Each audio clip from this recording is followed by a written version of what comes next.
Good afternoon officially, everyone.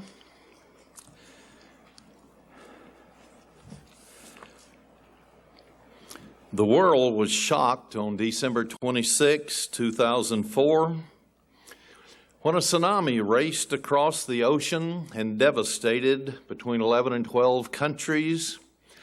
Whole towns and villages just disappeared with the inhabitants. Drinking water, sanitation facilities, food, shelter, clothing, gone. It no longer existed for those people.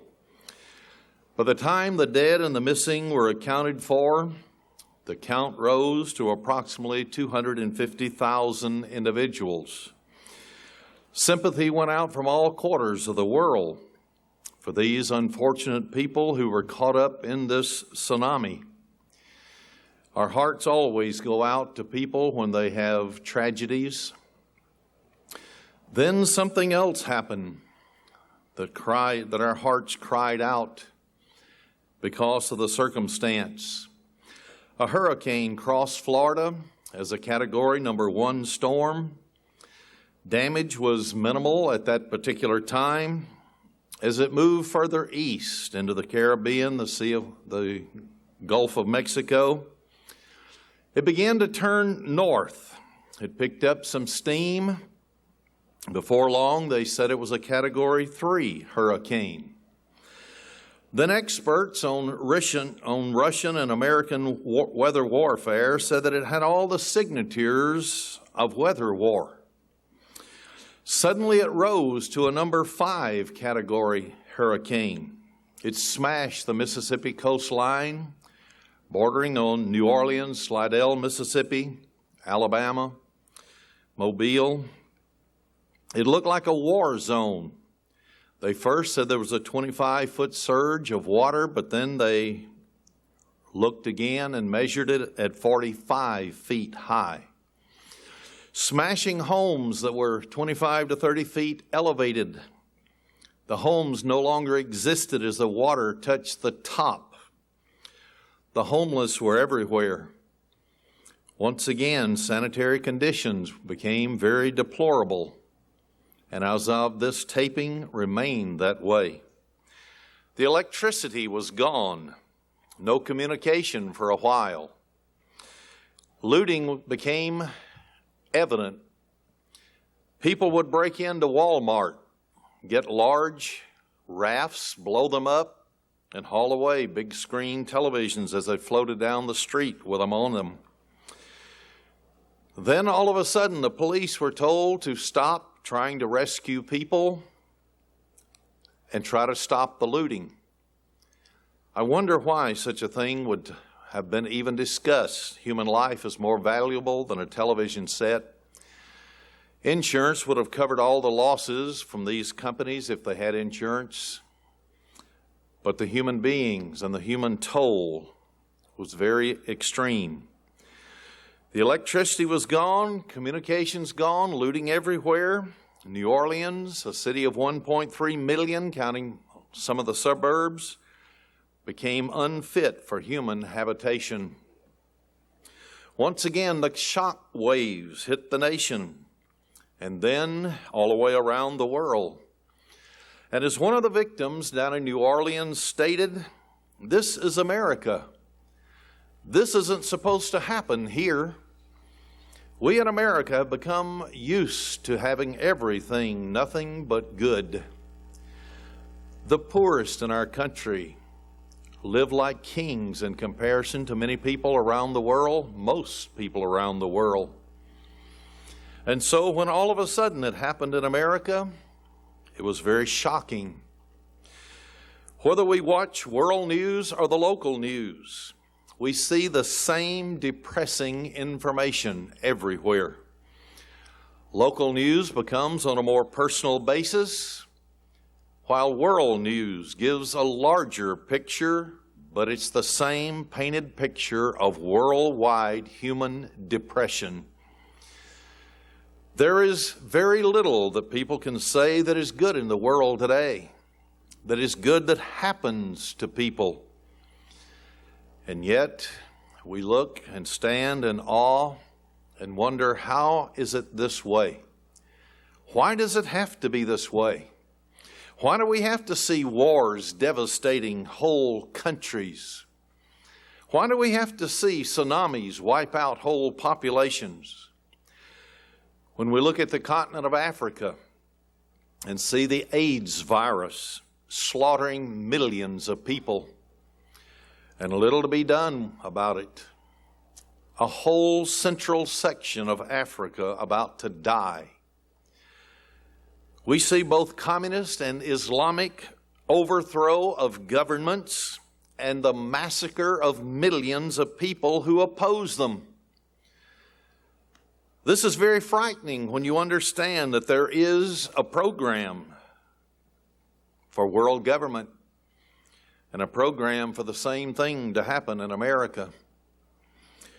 In once great America, we view the big cities with amazement because we see the drug cartels distribute their deadly drugs, the addictions that go on in the inner cities, and yet the people do not suspect what is going to happen to them. I could never get caught up in this type of atmosphere, and yet here we have addictions everywhere.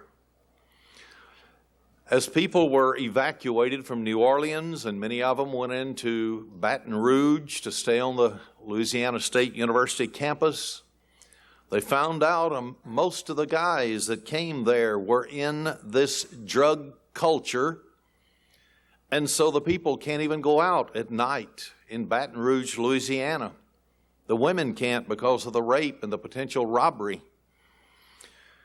We view homicides in every city, every major city in America, due to the drug wars or non-payment for drugs to the dealers. We see it everywhere. We see it on television. We're brought up to date on these things. We see prostitution. Young people from foreign countries brought into America, but they have to be prostitutes to pay for their voyage to get here. Then we see rape and the breakdown of all previous values that America once had, that once permeated our society, that you could not even lock the doors in your home. At one time in America in the 1950s, try it today. You'll be sad. Yes, it's very sad, even depressing, when you feel for the poor human beings that are involved that have no hope in a decaying world. We see corrupt theft in corporations. We see conspiracies to fatten pocketbooks and caring little for the poor or the middle class that it affects. Yes, while there is no concern what happens to the poor in society, these people are looting corporations, and many of them get away with it, especially if they're in high office in government, federal government. We look around and find government leaders lying to their people to justify sending young men and women off to war in the prime of their life, only to see them destroyed, killed, maimed, coming back with no legs because of mines or suicide bombers, permanently injured, or if they're not injured physically, mentally. Deception is everywhere in communist countries and their movement to conquer the world. Deception is even at number 10 Downing Street in London, England, the White House in the United States of America. Deception permeates every facet of society today. It doesn't seem like there's very much hope in this darkened world. Most people live in a state of confusion as to what is happening around them, or just bury their heads in the sand and say, "Don't tell me about it. I can't do anything about it anyway, so I just don't want to know it." Most don't even want to know about the real God, if there is one, they say. Where did this veil of blindness come from? Why is the world wandering around in confusion and does not understand even why they exist? Do they exist just to suffer? That must go through the minds of some people because they commit suicide. It's not worth living. Why does the whole world wander around at random and let life move them in whatever direction that life seems to be going? Let's investigate just for a moment some of these questions and see if we can't get some answers. Is there any hope at all in a darkened world? In Romans chapter 1, verse 16 to 32, "For I am not ashamed of the gospel of Christ." This is the Apostle Paul stating that he was not ashamed of the good news of Jesus Christ, for it is the power of God unto salvation to everyone that believes. So to everyone that believes, but how can you believe when you see a world that's in such blackness and darkness and there's nothing but despair and in seeming hopelessness? Verse 17 says, "For therein is the righteousness of God revealed from faith to faith.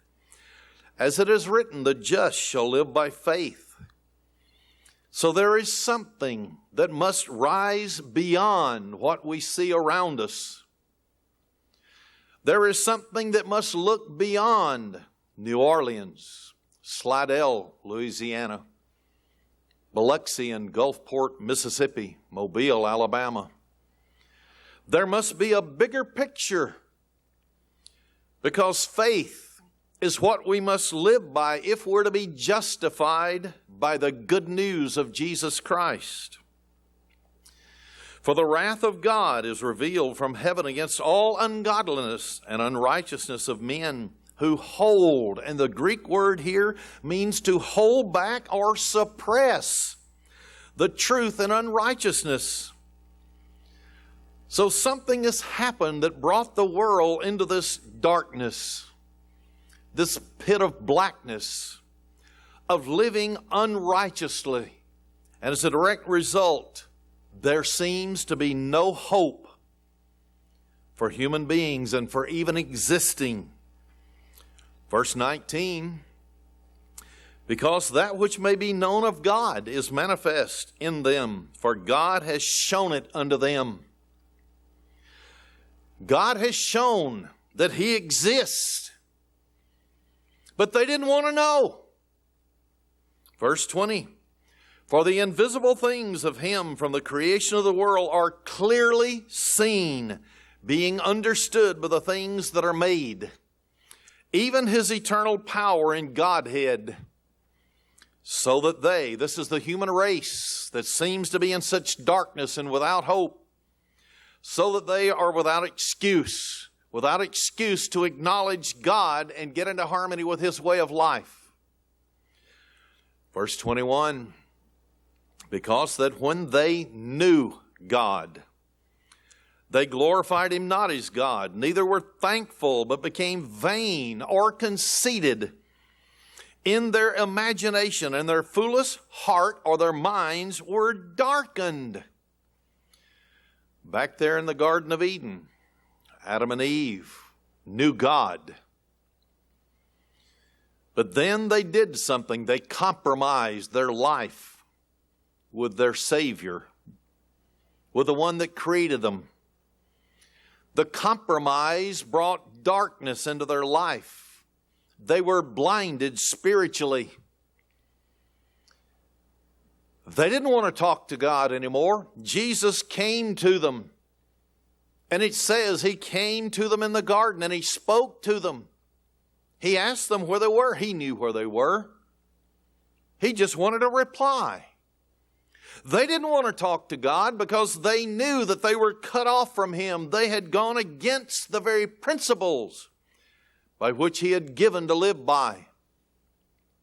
There is a cause and effect for everything. God has laid down invisibility. It's called laws. They affect the way you and I act, our righteous conduct or unrighteous conduct.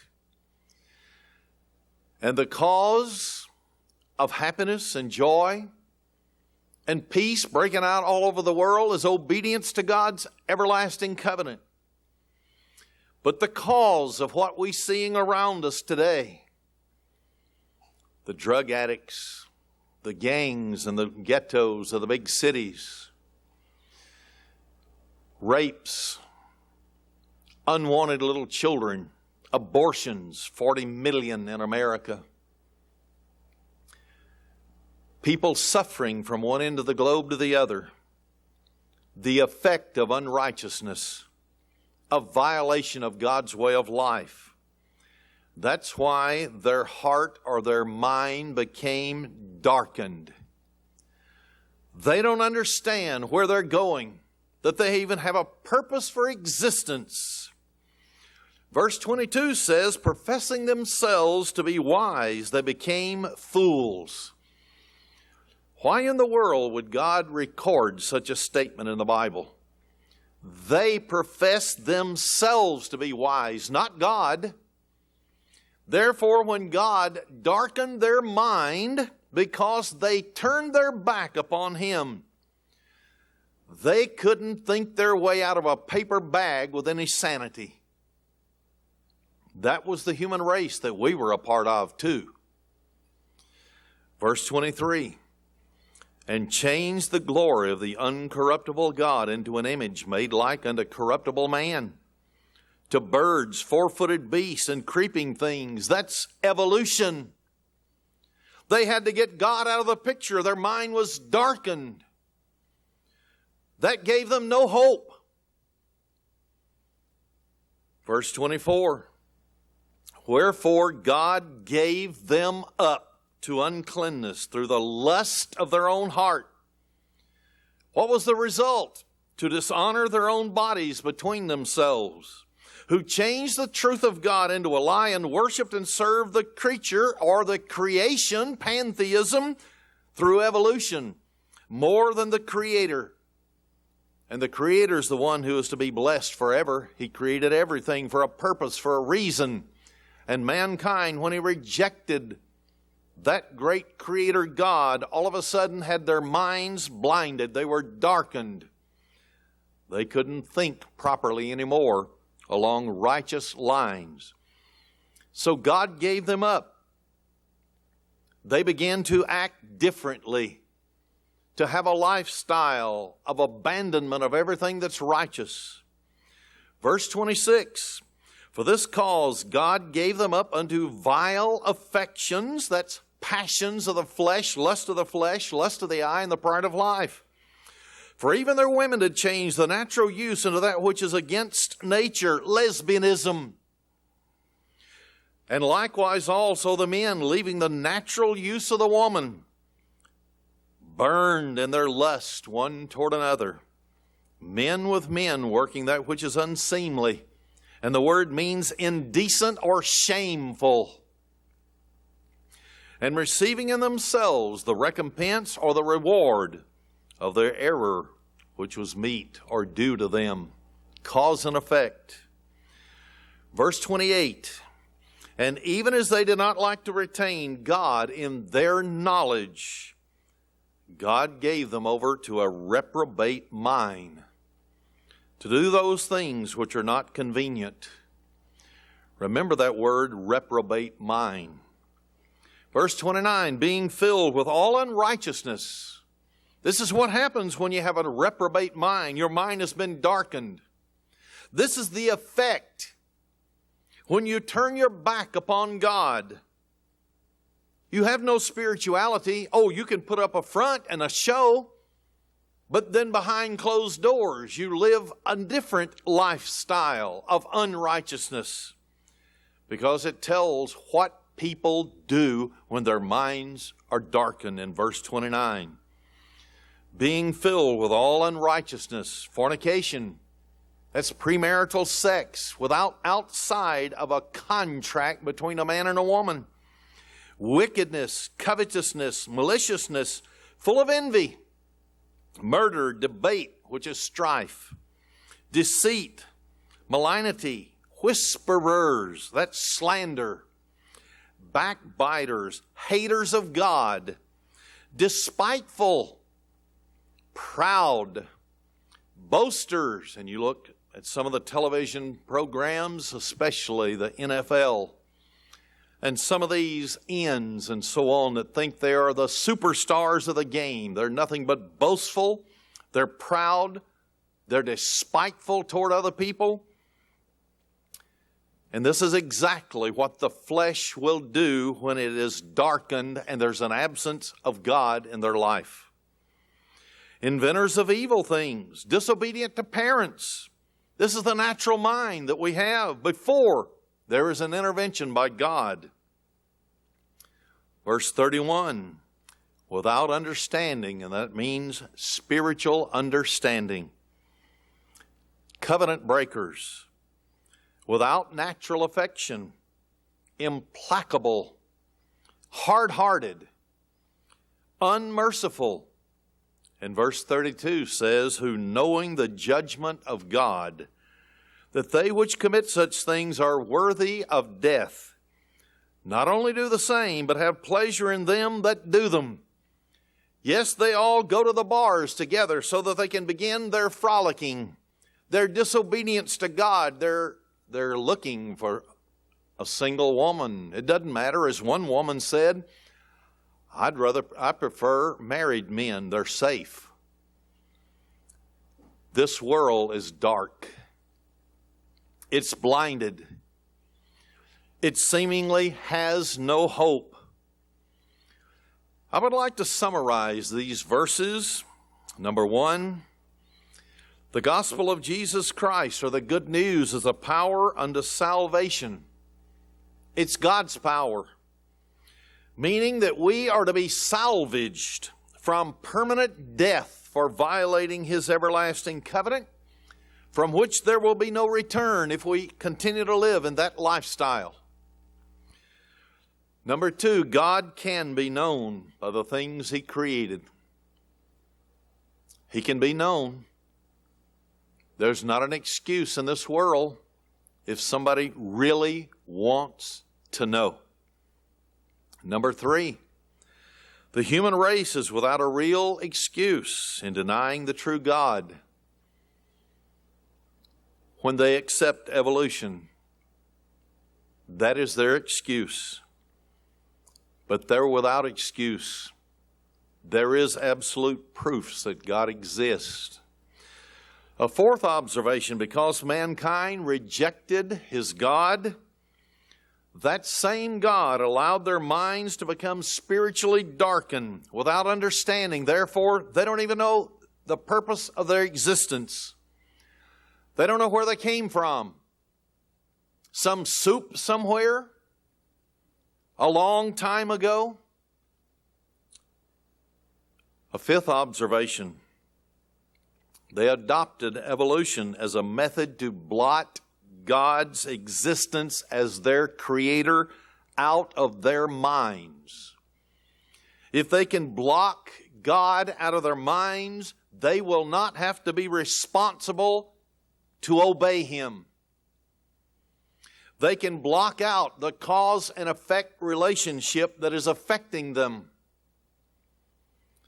And a sixth observation, God allowed the human race to live by their own lust to the very point of dishonoring themselves, conduct between themselves, homosexuality, lesbianism. And it's running rampant in America today. A seventh observation, because of rejection of God, He gave the whole human race over to a reprobate mind. But what is a reprobate mind, so that we'll understand? And when we do comprehend, the Bible pinpoints the actions of the unconverted exactly. From the Strong's Concordance of the Greek language, this word reprobate is assigned the number 96. It means that these people's minds that rejected a creator are now unapproved of God. Their mind is rejected. By implication, they now have a worthless mind. Now, wait a minute. There's people that have graduated with PhDs behind their name. They're world rulers and governors. They seem to be very well educated. But have they led the world to peace? Have they eliminated from the nation they rule prostitution, adultery, fornication, lesbianism, homosexuality? What have they done lately to return anyone to the true God? They haven't done a thing. The Webster's Unabridged Dictionary, that has every meaning in the English language for the word reprobate, has this to say: rejected is not enduring proof or trial of standard purity. So someone did not prove the purity we're supposed to be living by. They rejected it. Therefore, their minds were blackened, darkened. They can't think spiritually correct. Unprincipled. When you are unprincipled, you will not obey the laws of God, the everlasting covenant. You won't do it. It says corrupt. And of course, we know the corruptness is according to God's standard. And then it also means morally abandoned. So the human race has abandoned the morality, and there is only one standard of morality, and that is found in the Bible. Now, there are synonyms for this word, reprobate.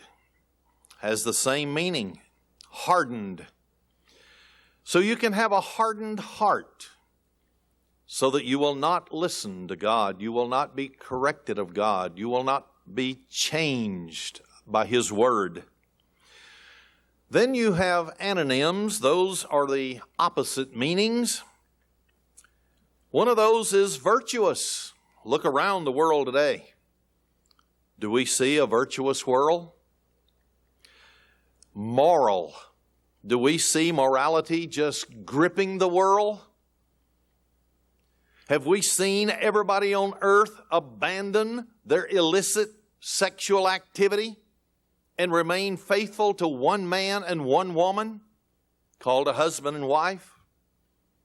Not at all. And it means righteous also. Have we seen righteousness break out?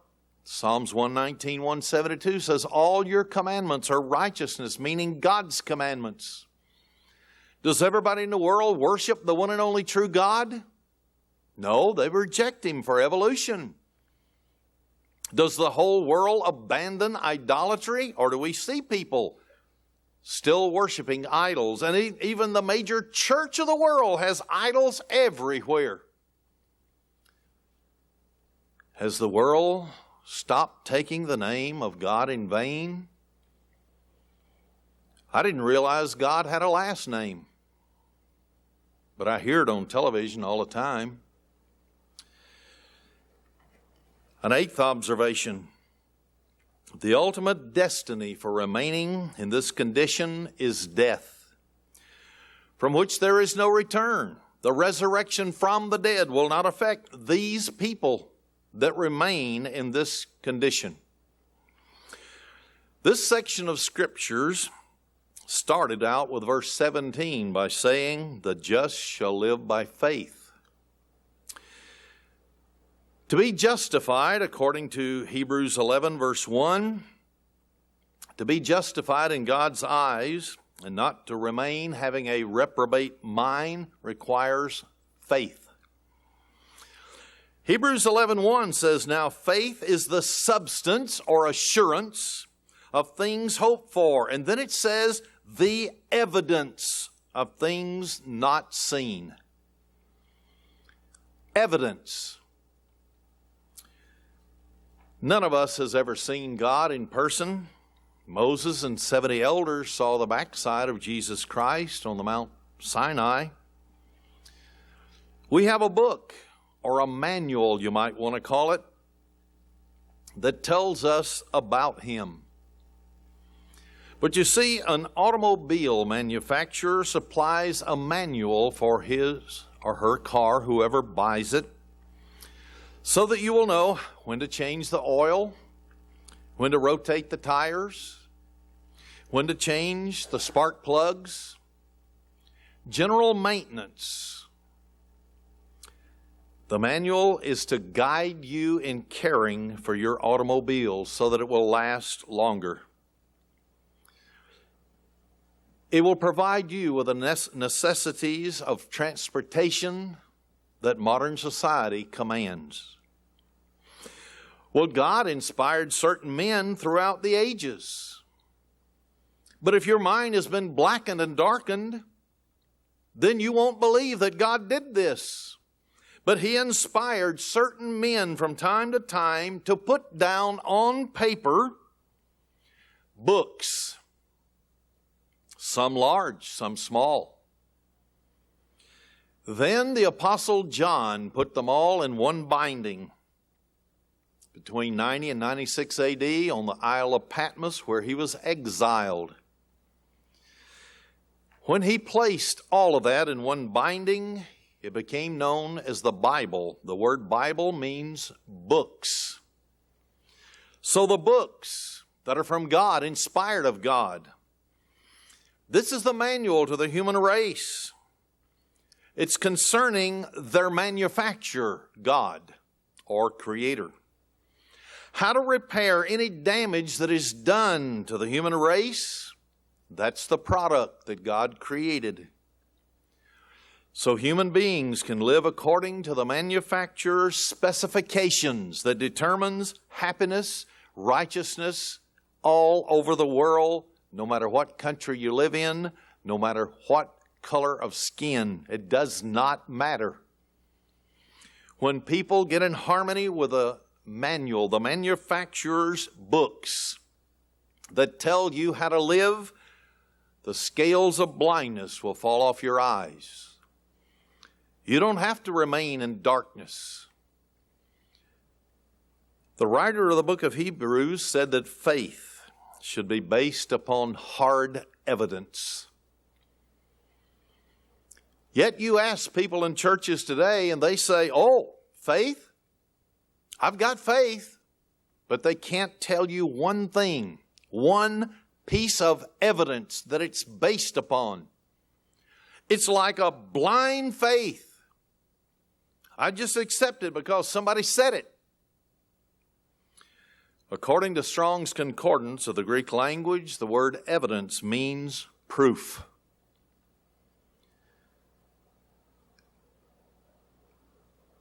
We have a motto at this church: prove all things and hold fast to that which is good.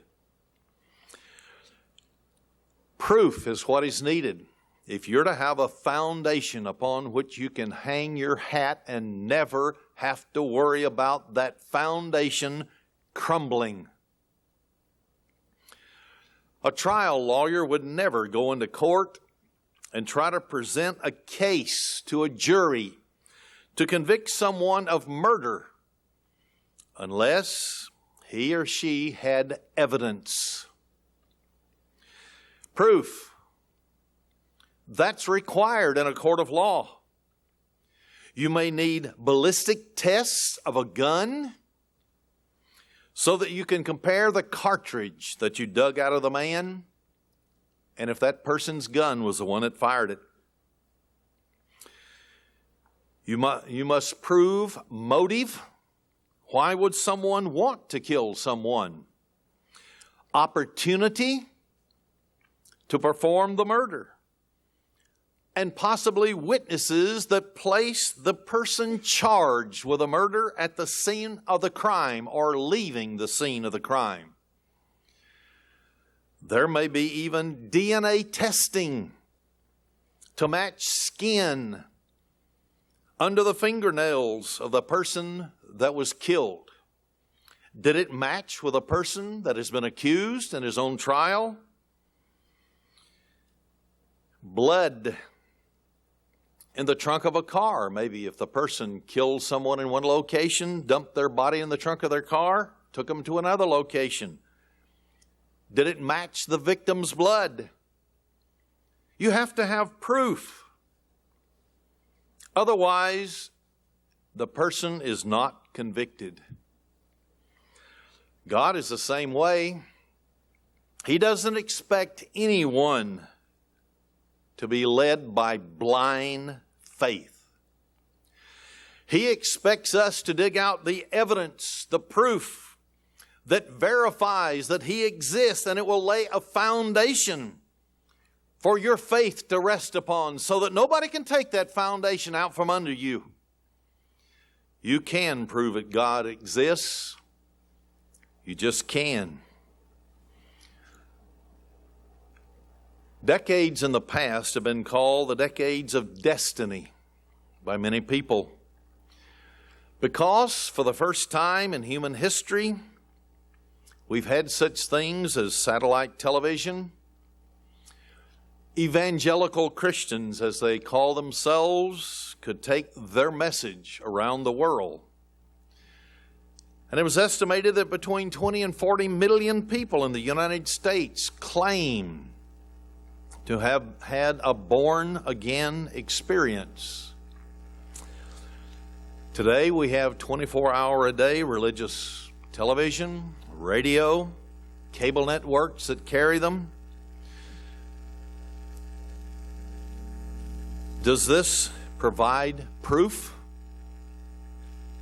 Does anyone on those television programs come down and provide evidence that God exists, that people can hang their hat upon and know that they will never be shaken and their foundation is secure? At the same time, we look around the world and we see that there's an arms buildup. It continues in China. In Russia, they've had joint military maneuvers now. It doesn't look good for the world. The communists said they were destroying their nuclear weapons. Well, those are the ones that were outdated. They built the modern, sophisticated, latest technological arms that you could ever desire. Even Russia came out and said they are going to be the superpower for nuclear weapons. So today, with China, India, the United States, Britain, America, we have enough nuclear overkill to destroy between 50 and 100 Earths, or other worlds the size of our Earth. Scientists and educators and world leaders all agree that the only solution to man's problem is a world government, and so they're working for it. Otherwise, world leaders expect that within the next 10, 15 years possibly, there will be a nuclear World War III. Even the Bible talks about some events that are going to happen that are going to be so horrible that unless Jesus Christ intervened, nobody would be saved except for a few people who can prove God exists, that have a foundation that no matter what they have to confront with government leaders of this world, police forces, military forces, asteroids, comets plunging into the earth, tsunamis, hurricanes, earthquakes, it does not matter. It will not shatter their faith. Are we living in the prophesied last days? Is it rational for anyone in the 21st century to believe in God? Many people today do believe in God superficially. then there are some who really and truly are laying a foundation that will never be shaken, not in a darkened world, because they see hope and know that hope is talked about throughout the manual that was given to the human race to fix their problems. There are many more who do not believe in the Scriptures, and those numbers are growing. They don't believe in a creator, a supreme being that identifies himself as Almighty God. More and more people are embracing what is called agnosticism. Others are even embracing atheism, or as some people like to call it, non-theism. There is no God. Sir Julian Huxley once said, quote, "There is no longer either need or room for spiritual beings capable of affecting the course of events in the evolutionary pattern of thought. The earth was not created, it evolved." I'll interrupt. He has a very darkened mind, a reprobate mind. I'll continue his quote. "So did all the animals," that means evolved, "and plants that inhabit it, including our human selves, our mind and soul, as well as brain and body." End of quote. We saw the results of such thinking in Romans chapter 1, verse 16 to 32. He now has a darkened mind, and anybody he tries to educate and teach will have a darkened mind. They will have no hope because we're only evolving. There is no one to salvage us when we die. When we die, it's all over according to the evolutionist.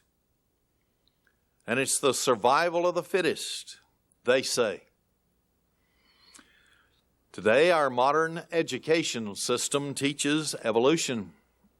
There are a few school districts in various parts of the country that are trying to reintroduce, that is, creation. They're meeting stiff resistance. We're taught that mankind evolved from simple to complex. We're assured that man was not created according to the Bible account and the clear statements of the Bible. The theory of evolution teaches that man is the result of a cosmic accident. Something just happened, and all of a sudden, a one-cell amoeba began. Life. There was no design. There was no planning.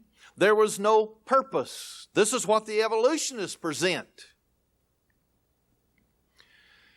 There is a God, regardless of what the evolutionists say.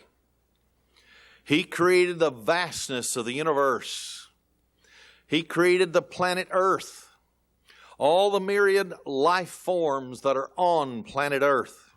They all operate in perfect harmony with one another.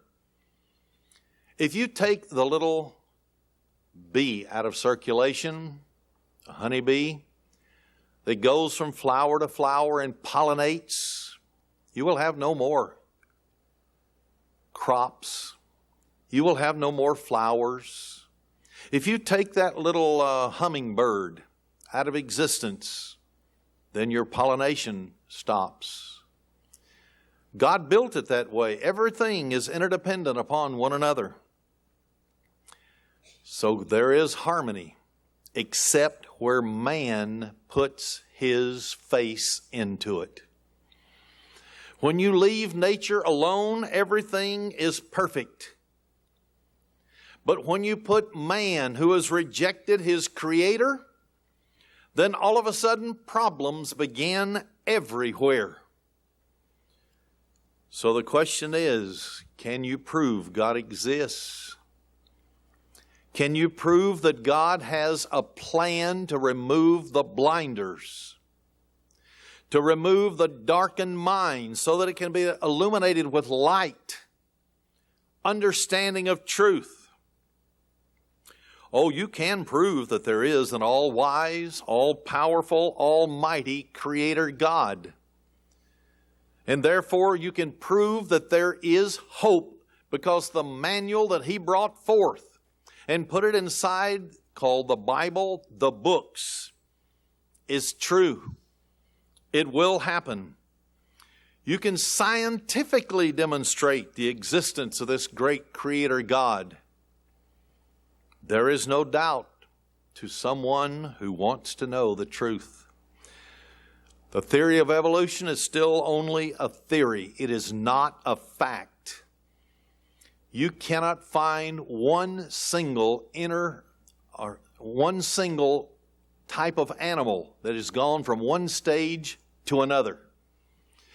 But when you put every kind of fossils that we find on planet Earth up against the Bible, then you understand that God created and that evolution could not be true and is not. There is no specific proof or evidence that mankind and all the animals on earth evolved from the simple amoeba to the complex organisms that we see about us, and that we are one of those complex organisms. So we want to prove God exists, to make sure that we have a foundation upon which our hope can be framed. I'm not going to base these proofs on just religious faith, but they're going to be absolute, undeniably a part of the scientific arena. And anyone with an open mind can and will understand that God exists. The very simplest of all single-celled animals is the amoeba. Even the scientists recognize it. But they never tell you where that amoeba came from, do they? They only admit that the amoeba somehow was existing. Where did it come from? How did it live? How did it begin? Where was the origination of it? Evolution postulates that life gradually evolved from some pre-existing non-life, and all of a sudden in some soup place, some swamp, all of a sudden an amoeba appeared. But there is a problem, and all scientists know this, but it's those that have a reprobate mind because they've rejected the Creator God. They're the ones who will not admit it. It's an absolute scientific law that living cannot come from non-living. Something must be alive in the first place to generate life. And scientists know it. So one of the greatest proofs that you will ever have that God exists is the law of biogenesis. It simply states that life can come only from pre-existing life, and that of the same kind. Horses do not give birth to cows. Human beings haven't delivered an elephant lately. They only come from pre-existing life, and that of the same kind, the same species. There may be varieties within a species, but it is an absolute law that life can only come from pre-existing life. What the scientific world who are promoting evolution does not tell you that Louis Pasteur and another scientist that he hooked up with, Lamarck, long ago absolutely proved the theory of evolution and the spontaneous generation of matter, that it was false way back in the 19th century. So to this day, scientists agree that spontaneous generation is categorically impossible. So the theory of evolution is gone. But they have a darkened mind since they've rejected God and all knowledge of God. So they can't even understand their own absolute laws that prove them wrong. The law of biogenesis states that life comes from pre-existing life, as I said. Life cannot come from dead matter. None of us has ever seen life come from a rock, from dirt laying on the ground. It just doesn't happen.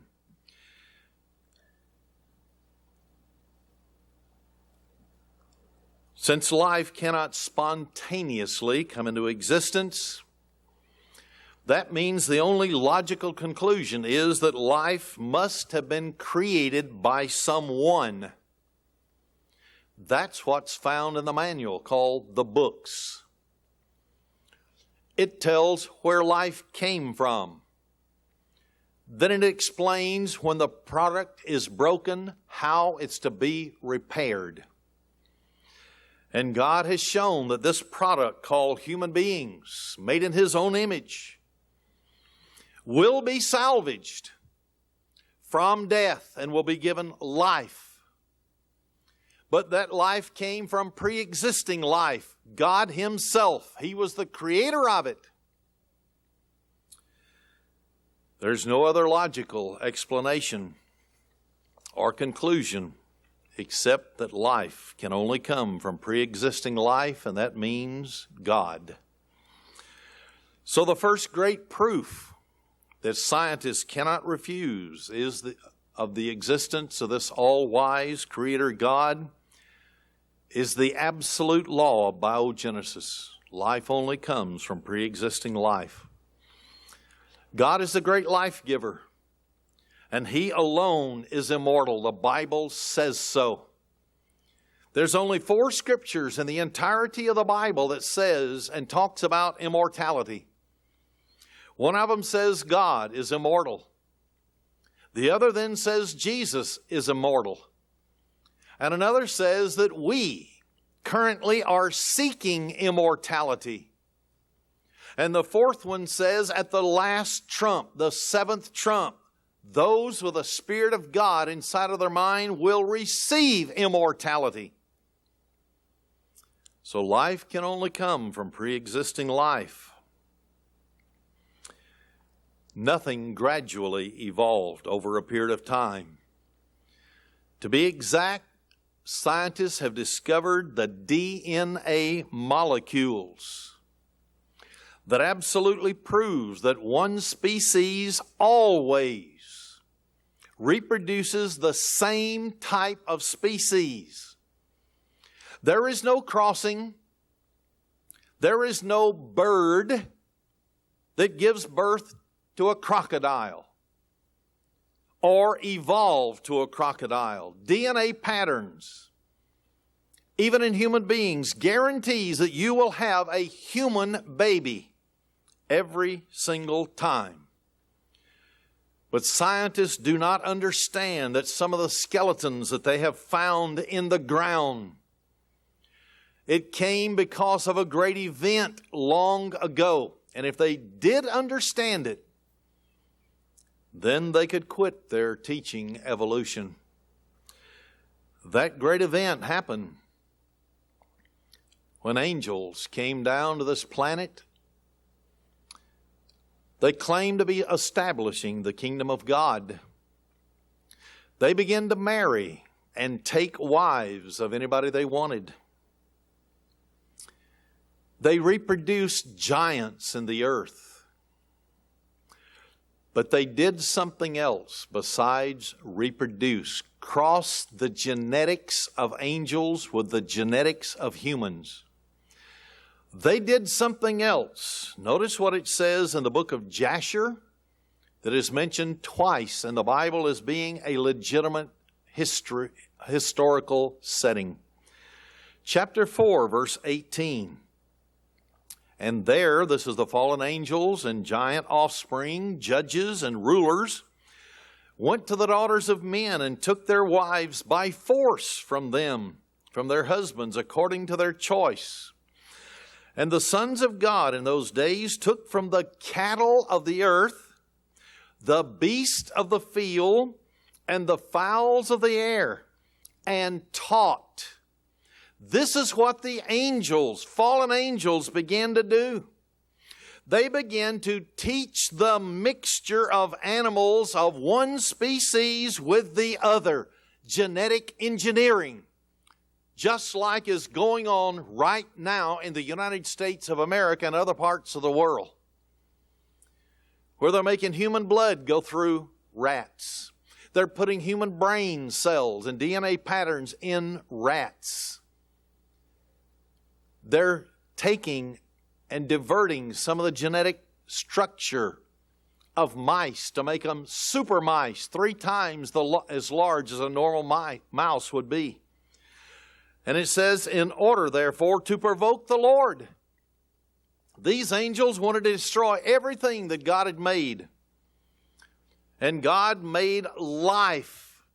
And each species was to reproduce after its own. The law of biogenesis. Life can only come from pre-existing life, and that of its own kind. So this is what God did. And the angels began to twist and pervert. And Jesus even said, as in the days of Noah, so shall it be in the days of the coming of the Son of Man. Anybody that's ever watched the movie, it's about an island, Dr. Moreau, and all of his genetic engineering of human beings. That's the future with their DNA perversion. So proof, life can only come from pre-existing life, and that of the same kind. The law of biogenesis is absolute. It's unchangeable. Then proof number 2 is the existence of matter. Scientists know that there has been no past eternity of matter. Radioactivity is described by scientists as a gradual process of disintegration of matter. Uranium is a radioactive element. But as it decomposes, it will gradually become known as radium. Then radium continues to decompose and it becomes lead.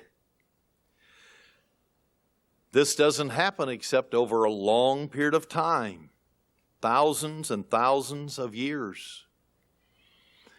But there is a problem. That problem is scientists say that matter has not always existed. They know it. Why do we still have radium? Why do we still have the process of breaking down to tin or to lead, this element? This proves that evolution is not true. Because matter has no past eternity. Otherwise, everything that would decompose and turn into a lesser element would have already done so. So this proves that there was a creator that created from scratch. And he put everything into existence and the decomposition process began. Scientists know it.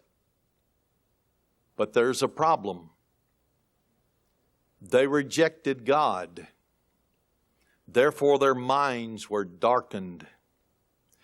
They can't admit to those things that might disprove them. The human psyche says, I'm right. I'm always right. The human psyche will not admit error. But when God begins to deal with you, we can admit it because of the Holy Spirit. We can change. We can get in harmony with the truth, with God's way of life. The smallest known structure is called an atom. It's a little tiny solar system. That's basically all it is.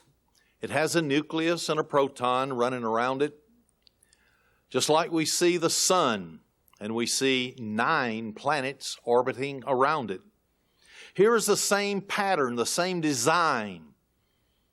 Your body, your eyeballs, your kneecaps, your intestines, everything is made up of these little tiny atoms with neutrons and protons and so on. And it's according to how many of the protons are orbiting around this nucleus as to what it is, what they name it. And so here is a design that God has made, and it proves there has been no past eternity of matter, because there can be no life without these atoms. Where did the first atom come from? I'm not talking about the Garden of Eden. I'm talking about atom, not ADAM. And so where did it come from? Evolutionists can't tell you. They just can't. There had to be a first great cause. That cause was Almighty God that had a design, and He put that design into fruition. He started the creative process. There is no other rational explanation, period. Someone had to create this, because evolutionists always begin with the smallest element, but they admit that it existed. They don't go back when there is no matter. So this proves them wrong. Someone had to create the first atom, the smallest element there is. But then the law of physics also absolutely proves that God exists. When you look at all the laws that our scientists know about, that send rocket ships out into outer space, airplanes that go up into the sky, take you safely from one city to another, the laws of energy, motion, rotation of astral bodies like the Earth and Jupiter around the sun, the laws of gravity, and that's why we don't go into outer space, the laws of inertia, and it goes on and on. Take a physics class, you'll learn about all of these laws. But how do these laws of physics gradually evolve from nothing? They don't. Astronomers and evolutionists always begin with the origin of the universe. And when they begin with it, the laws of physics are already in place. They're already operating. How could that be if evolution is true, if everything is evolving? This means there had to be someone to create all of these laws to begin with.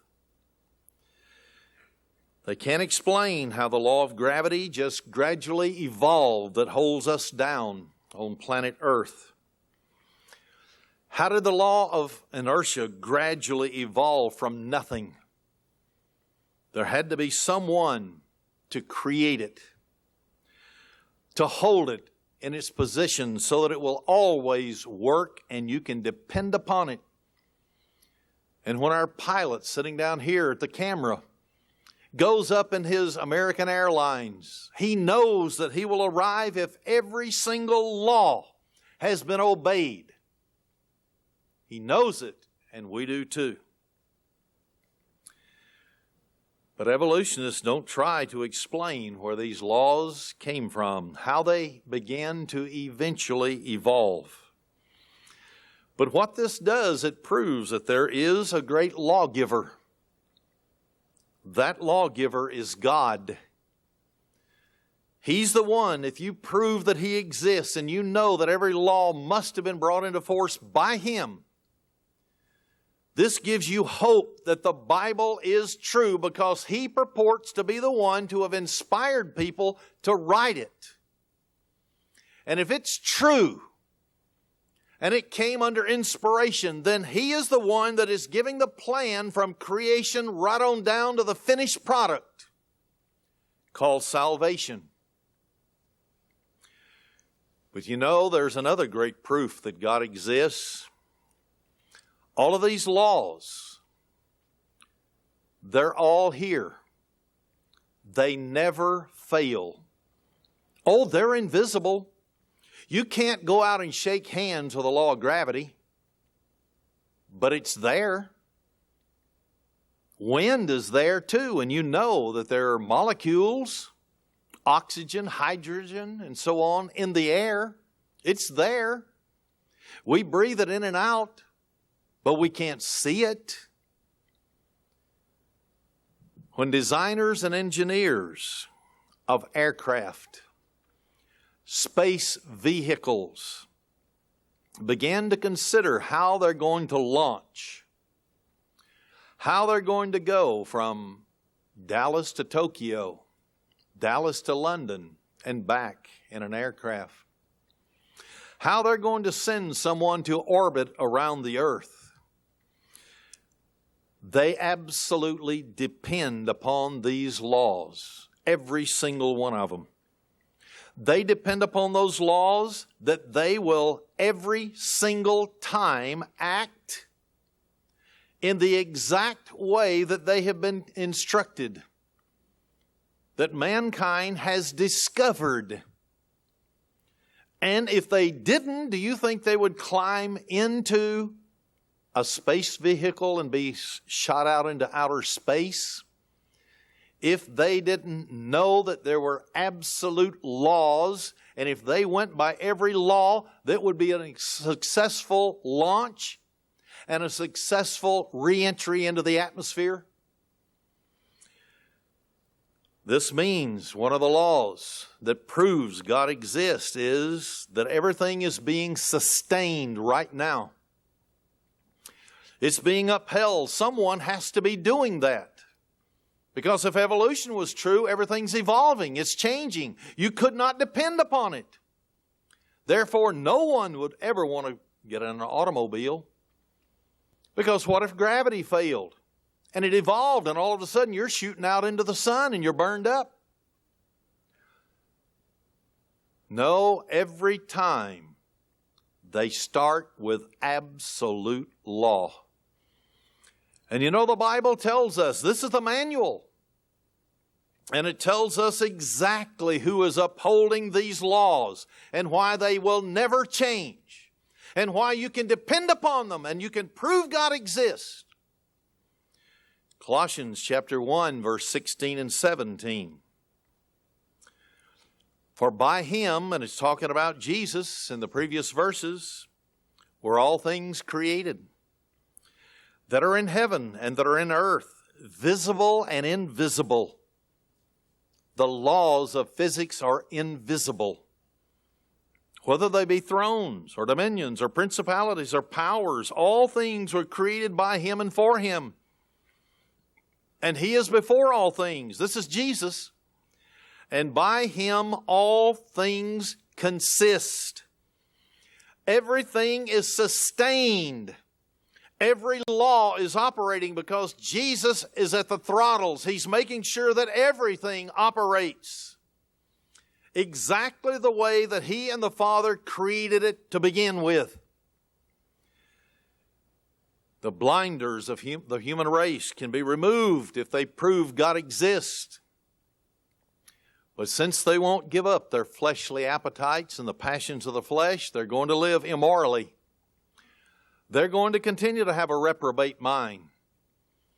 Only those few that Jesus Christ intervenes in his or her life will begin to understand.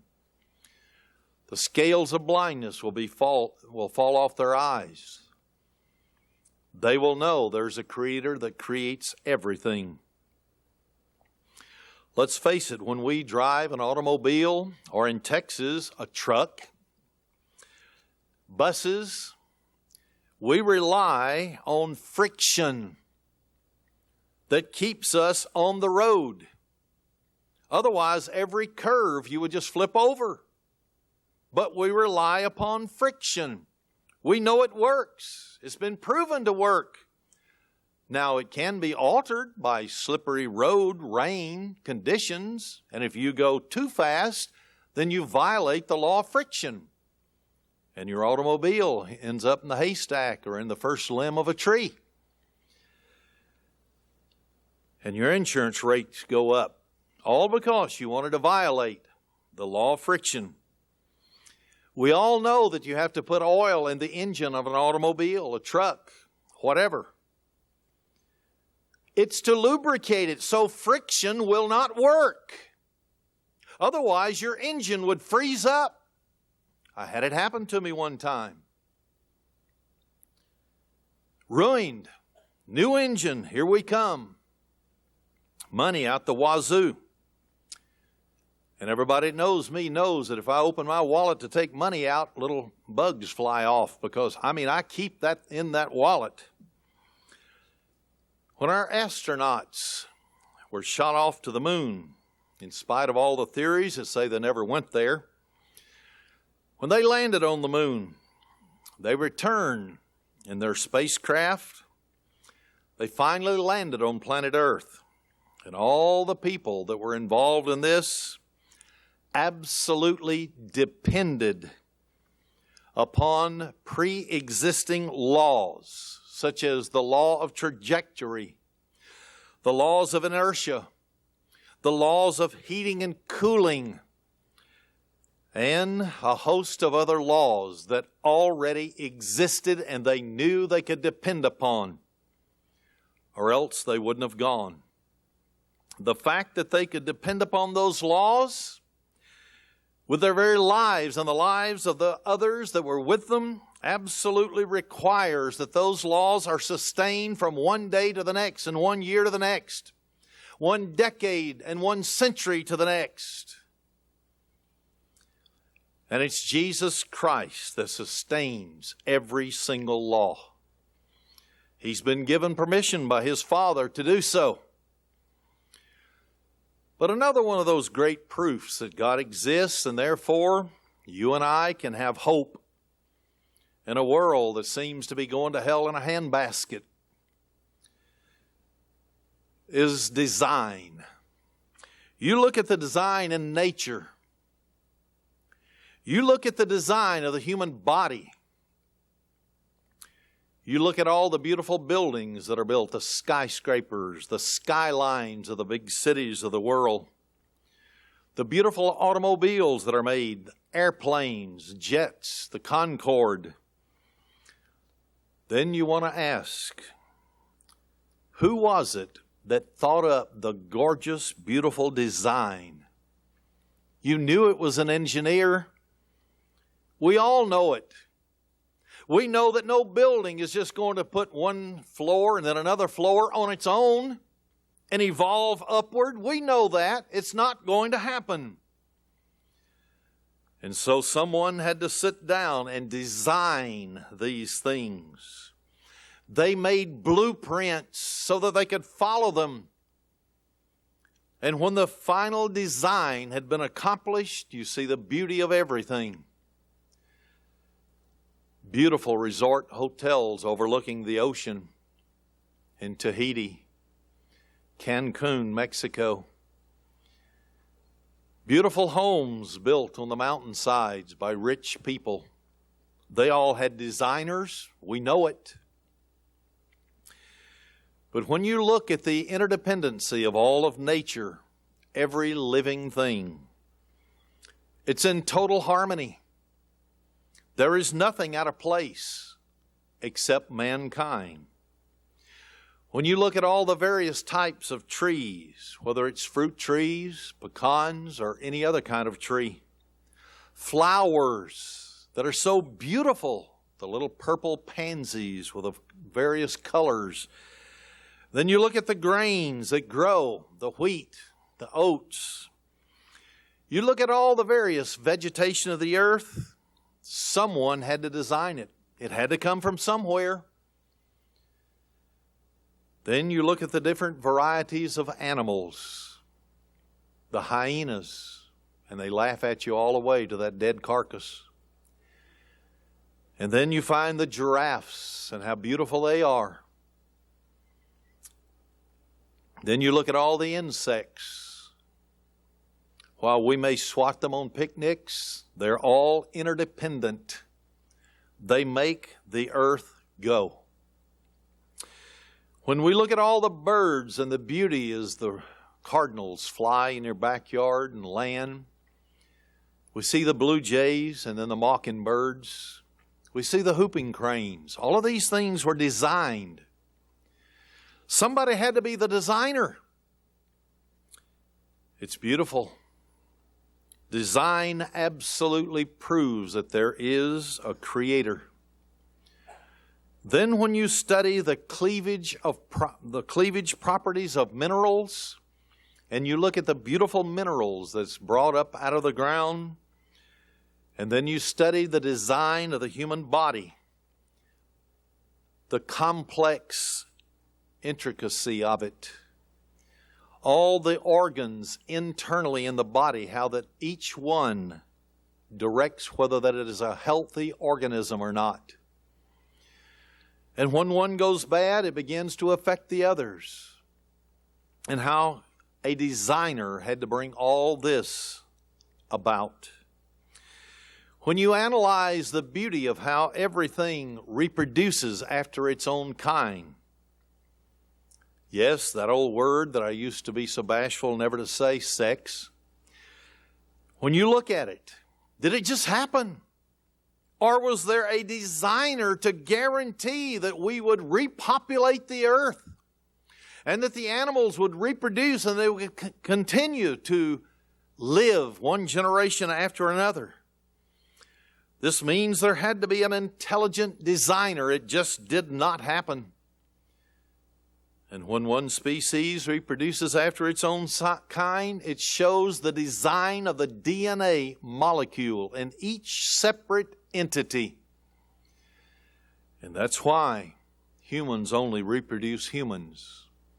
Cows only reproduce prime rib, steaks, choice hamburgers. And then there is yet another proof that God exists. This is not from the laboratory. This is not from the laws of physics. But it's just the simple inspiration of the Bible. When you look at all the books of the Bible and how they were written over a 1,500-year period and finally placed together, how that the prophecies of all of those different writers, some of them prophesying about the same things, the same cities or nations, but they prophesied them in advance. And you see the accuracy and how the British have gone over to the Middle East and they've dug up and excavated.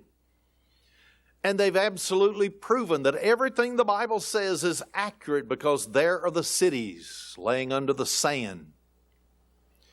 Maybe one city built upon another. When they prophesied the destruction of Sidon, of Tyre, Ekron, Askelon, Ashdod, Jerusalem, Babylon under Nebuchadnezzar the Great. When all of these things were prophesied and they happened, when even Daniel wrote, starting with King Nebuchadnezzar, with this great image, how there would be 4 world ruling governments, and then the last one would be 10 toes or 10 global groupings of nations. And that's exactly the way the world has been broken down today by the Club of Rome, the think tank for the one-worlders. And then Jesus Christ would smash that one. Every prophecy has already happened in minute detail, and it proves God exists. But to those who reject this great Creator God, their minds have been blinded. They have no understanding. Therefore, they cannot see what you and I see. They can't understand and comprehend what you and I understand. Therefore, you and I are the very ones, the preserving agents for the human race. That's why Jesus made the statement, you're the salt of the earth. Salt is a preserving agent. He said, you are the light of the world. Light dispels darkness. We won't dispel that darkness until Jesus Christ comes. But another great proof that God exists is answered prayer, and many of you have seen prayers answered in your life. I'm just going to mention one in passing that was so dramatic in my personal life.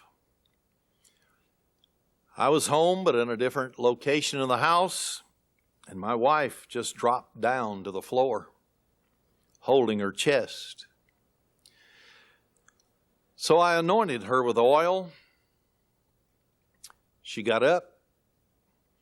Now, what was strange about this was she had just been to the doctor on 3 separate occasions because of a joint lawsuit against a pharmaceutical that put out the drug fen to lose weight, and how that it was causing heart problems. They had tested her 3 times, and every time she had heart trouble. She was to be a part of the lawsuit. Then all of a sudden she fell to the floor. But she got up after the anointing and praying over her, as the Bible says, anointing her with oil. She got up. She had a 4th and final testing to go to for her heart before she would technically be entered in to the joint lawsuit. They could find nothing wrong with her heart and dismissed her. Then we went to a natural doctor who believed in herbs and that type thing, and he tested her heart. No problem. Period. We witnessed this with our own eyes because we knew that God exists. This is called the books. He said inside the pages of one of the Psalms that one of the benefits for those that obey Him, He would heal them. To be exact, one of His Old Testament names was Yahweh Rophifa, or can't even pronounce it, but anyway, it means God our healer. And He is. I can't explain why sometimes He doesn't just heal everybody. But if He is determined to do so for a purpose, He will do it. And once again, it proves to those of us whose eyes have been opened and are no longer in darkness that He exists. There is a great living God who exists, and He promises to reward or punish us according to the way that we live our lives today. There are thousands of people who have experienced miracles of answered prayer. They know that there's a God that exists. The Bible is replete with healings. God Himself, who inspired the Bible, had this to say through the prophet David in Psalms 53, verse 1. The fool has said in his heart, there is no God. Anyone who can look at this beautiful universe, the intelligence of design, the laws of physics, the laws of biogenesis, the conservation of matter and energy, how that everything just changes to a different form, but its matter still is there, must believe that there is a great Creator God. As the Bible said, only a fool would say in his heart, there is no God. That's why it was said in Romans chapter 1 that God gave them over to a reprobate mind. Brethren, I don't want you or myself to ever have our minds darkened. I don't want us to ever allow something of this world, whether it's invisible, Satan and his fallen angels known as demons, or whether it is someone visible, to deceive us into giving up the great reward offered by this great God. There are some who are going to be protected on this planet Earth from all the things that are coming. That tsunami way over there in December 26, 2004 was only a precursor. The hurricane down in New Orleans, Mississippi, in Mobile, Alabama, it was only a precursor. And if we've seen suffering on an unparalleled scale in America, what is it going to be when asteroids hit and the tidal waves hit every continent on earth? Not 45 feet, but maybe 1,000 feet. Not go inland a mile, but how about 600 miles? What's going to happen if they set off those nuclear bombs? After all, Jesus did say in Luke 21, verse 36, that we are to always watch and pray. Why? Because there needs to be someone that He can account worthy to escape all these things that shall come to pass. There must be a group of people that dares to believe God and has a foundation that cannot be pulled out from under them. Because the Bible calls a time period that we're about to live into the Great Tribulation. Matthew 24, 21 and 22 tells us that this Great Tribulation is going to be a time of trouble. And unless Jesus Christ Himself intervenes, there will be no flesh saved alive. But He also said, but for the elect's sake, those days shall be shortened. Jesus Christ has Christians that He has called all over the world. But then He even narrows it down to someone He calls the elect. It's someone who is going to be seeking the truth at all cost and living it. Will lay a foundation that cannot be pulled from under them. They will be firm no matter what happens in the future. Now is the time to begin to serve God. There have been wake-up calls. Notice what it does say now in 2 Corinthians chapter 6. 2 Corinthians chapter 6, verse 2. For he says, I have heard you in a time accepted, and in the day of salvation have I succored you. Behold, now is the accepted time. Behold, now is the day of salvation. Brethren, today is our day. That's why you and I must have a foundation that cannot be crumbling out from under us. Not with the heresies of the world and churches. Not by the evolutionists. We cannot let the tornadoes and the hurricanes and the tsunamis of this life interfere with our being sincere and above board with our God. He is depending upon us to take salvation right now so that you and I will receive that new body to help the millions and billions that have been suffering because of this blindness. Will you and I answer the call? I pray we will.